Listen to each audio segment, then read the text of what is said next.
Olá, estamos aqui de volta para tratar mais uma vez dos assuntos da triste, da trágica realidade brasileira, agora com 529 mil mortos por Covid. E olha que os especialistas estão começando a ver uma luz ali no fim do túnel, que não é o trem, porque o número está caindo. Mas são 1.500 mortes por dia ainda. É um absurdo, mas é a verdade. Eu venho aqui agradecer aos meus amigos, aqueles que me acompanham e que mantêm vivo e ressonante esse canal. Bom, ontem, por exemplo, eu coloquei a mensagem um pouco mais tarde, mas ainda assim eu perdi a prisão do primeiro depoente que mentiu e está respondendo na justiça por falso testemunho. É o senhor Ricardo, não é Ricardo, Roberto Ferreira Dias, vamos tratá-lo de Dias, né? Dias. Roberto Ferreira Dias era o diretor do Departamento de Logística, que era a prioridade do governo Bolsonaro no Ministério da Saúde diante da pandemia. Por isso, para lá levou o general Eduardo Pazuello, um intendente incompetente, general de divisão, que nunca chegará a general de exército, porque intendente não é promovido à 4ª estrela, né? Mas especialista em logística. E o Roberto Dias não tem nada a ver com ele. Roberto Dias foi indicado na primeira gestão do Ministério da Saúde do governo Bolsonaro por, segundo ele, um político do estado dele, chamado Abelardo Lupion, que eu já falei aqui, é um sobrenome muito ilustre na galeria dos políticos corruptos do Brasil. Não estou dizendo nem que eles são parentes, mas é um sobrenome ilustre, né? Pois bem, as emissoras de televisão que estão cobrindo repetiram o momento da prisão e fica muito claro que na hora em que o vice-presidente da Comissão Parlamentar de Inquérito da Covid-19 no Senado, o senador Randolfo Rodrigues, leu um trecho de uma mensagem do Dominguete, Luiz Paulo Dominguete, cabo PM de Minas Gerais, se referindo a um encontro marcado com o referido Roberto Dias. Ele disse, mas não tem minha voz nessa sonora. Tá certo. Tudo bem, doutor. E aí, Omar Aziz, o presidente, perdeu a paciência e decretou a sua prisão. A prisão é justa, é legítima, tanto que o presidente do Senado, depois de ouvir muitos apelos para soltá-lo, teve que se conformar com o fato de que ele não tem alcance sobre as decisões do presidente da CPI e não moveu nenhuma palha, ao contrário. O elemento, como dizem os repórteres de polícia, pagou R$ 1.100, de acordo com os seus vencimentos, né, de multa lá, né, para sair da prisão, e saiu leve e lampeiro depois de 5 minutos preso. Eu gostaria de chamar a atenção para um fato muito importante que ocorreu depois dessa prisão. O ministro da Defesa, general Walter Braga Neto, ex-chefe da Casa Civil, produziu em nome das 3 Forças Armadas, Exército, Marinha e Aeronáutica, uma nota. É uma nota ofensiva contra o presidente da CPI, Omar Aziz. É uma nota mentirosa, usa as Forças Armadas como se fossem a única instituição que garante a democracia no Brasil, e nós vamos tratar desse assunto mais à frente, e golpista. Golpista porque ela não preserva integridade moral do Exército, da Marinha e da Aeronáutica. Ao contrário, ela expõe a podridão moral do comando das Forças Armadas e não das Forças Armadas. Eu me lembrei muito do Sérgio Porto, Stanislau Ponte Preta. O grande adversário, digamos assim, do Sérgio Porto na Última Hora e ele no Globo, era o Ibrahim Suede. E um dia ele xingou muito, o Ibrahim Suede xingou muito o Sérgio Porto, e o Sérgio Porto, Stanislau Ponte Preta, respondeu: olha, Ibrahim, quem leu para você, leu errado. É o que eu digo para o general Walter Braga Neto. Quem leu a fala de Omar Aziz, para Vossa Excelência, senhor general, esse sim, de 4 estrelas da reserva, leu errado. Omar Aziz em nenhum momento generalizou. Ao contrário, poupou os militares que ocuparam o poder à época da ditadura, lembrando inclusive 2 presidentes que saíram pobres, João Figueiredo e Ernesto Geisel, que saíram pobres da presidência, portanto não roubaram. Mas até esqueceu o fato de que Bolsonaro, apesar de vender uma imagem de estar defendendo o regime militar, não está defendendo, não. Bolsonaro pertence a um grupo golpista que seguia o general Silvio Frota, que foi ministro do Exército, do Geisel, e tentou derrubá-lo. Usando cadáveres do jornalista Vladimir Herzog e depois do operário Manuel Fiel Filho. De qualquer maneira, não houve uma afirmação genérica, não houve nenhuma ofensa às Forças Armadas e a nota é absolutamente agressiva, oportunista, mentirosa e golpista. A prisão foi legítima, não pode ser acusada de oportunista.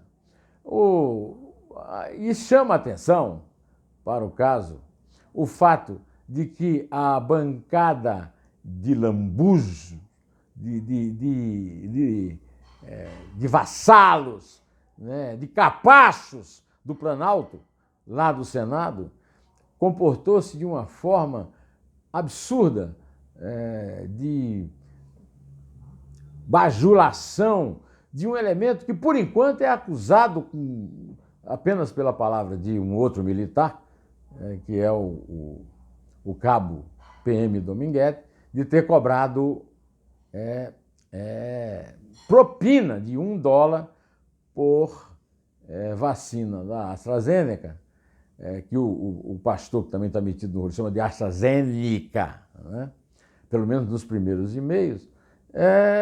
E até agora está a palavra de um contra o outro, pode haver uma cariação, mas não há nenhuma explicação, aliás, não há nenhuma justificativa para o tratamento que o líder do governo no Senado, Fernando Bezerra Coelho, aquele que não perde a oportunidade de sempre dar um novo motivo para o país se envergonhar dele, principalmente Pernambuco, principalmente a família dele, né? Que é uma família muito tradicional lá, vem lá do tempo das capitanias hereditárias, né? Depois aquele locutor de quermesse, o Marcos Rogério, Marcos Duval, que foram lá, esses dois foram lá, visitaram o cara.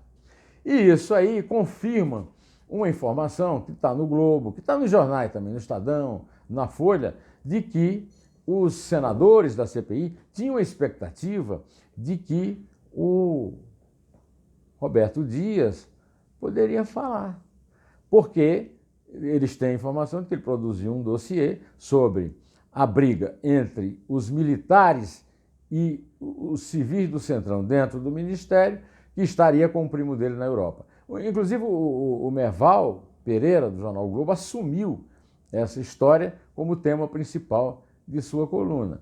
E aí não é justificável a puxação de saco dele pelos membros do governo, mas tem uma explicação, né? A explicação é não feri-lo, não fazer com que ele entregasse alguma coisa que o Planalto não quer que ele entregue, mesmo depois de tê-lo demitido. Aliás, eu queria lembrar que não apenas ele foi demitido, mas ontem foi quarta-feira, dia 7, né?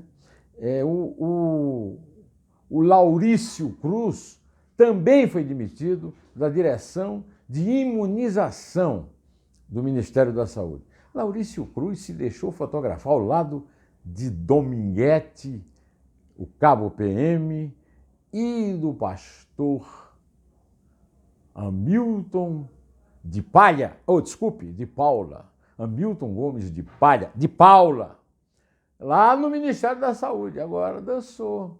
A minha pergunta é o seguinte: se são todos inocentes, se merecem todos os rapapéis, visitas na delegacia, não na delegacia, na sede da polícia lá legislativa, por que é que foram demitidos? Por que é que o Roberto Dias foi demitido, mesmo tendo tanta força política? Mesmo tendo havido uma tentativa de demiti-lo antes, liderada pelo próprio ministro Pazuello e pelo Élcio Franco, o que inclusive justificaria a delação que ele fez completa de transferir toda a culpa dele para o coronel Élcio Franco.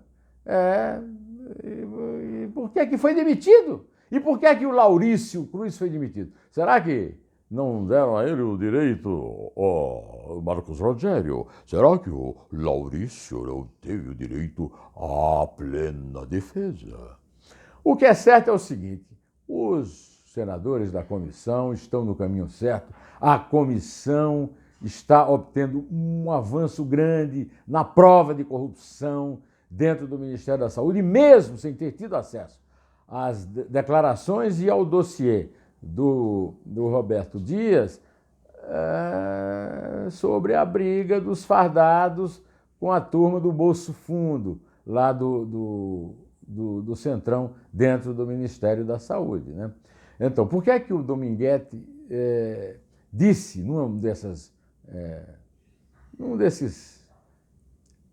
dessas mensagens às quais a comissão teve acesso, que as comissões pela venda de 400 milhões de doses de vacina AstraZeneca, eu estou chamando de AstraZeneca porque tem nada a ver com a AstraZeneca, já negou que não tem nenhuma relação com isso, e também não tem essa vacina aí. A AstraZeneca estava com dificuldade de entregar vacina aos países europeus que compraram e pagaram antecipado, né?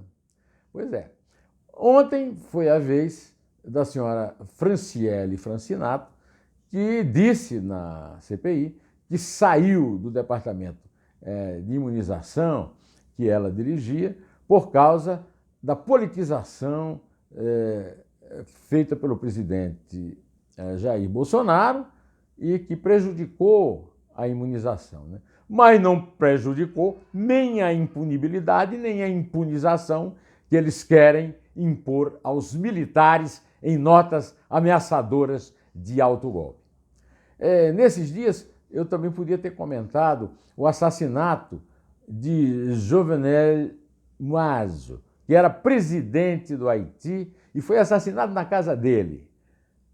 O Haiti me traz uma lembrança. O Haiti me lembra que a ONU foi pressionada pelos países que mandam lá para tirarem de lá o general Augusto Heleno, que comandava tropas do Exército Brasileiro de uma ocupação pacifista, né, de reforma dos costumes do Haiti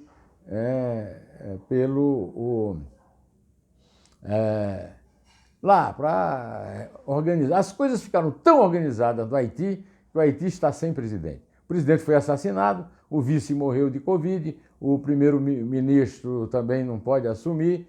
E aí esse é o resultado da passagem do Exército Pacificador, né? A medalha do Exército chama-se Pacificador por causa do Duque de Caxias, que não está sendo muito honrado pela memória, a memória dele não está sendo muito honrada pelos coronéis, os 175 coronéis que intervieram na tentativa de comprar doses que até agora não apareceram, né? Eu quero até lembrar o seguinte, eu quero lembrar primeiro que não apareceram esses 400 milhões de doses, né? E também não aparecem nem efeitos positivos da passagem do general Augusto Heleno lá pelo Haiti, como não passou pela intervenção do Walter Braga, o ministro da Defesa, aquele que solta notas mentirosas e golpistas, agora no Rio de Janeiro em 2018, durante o último ano do governo Michel Temer, né? Por exemplo, sabe-se que na passagem dele por lá houve muitas operações cinematográficas contra o crime, né? O chamado tráfico de drogas, que ocupa ali 25% do território do município do Rio de Janeiro, mas ninguém lembra de alguma intervenção assim tão espetacular, tão hollywoodiana, das milícias que controlam 50% do território do município. Eu vou ficar por aqui, direto ao assunto, em té, e só a verdade salvará as nossas vidas, tá?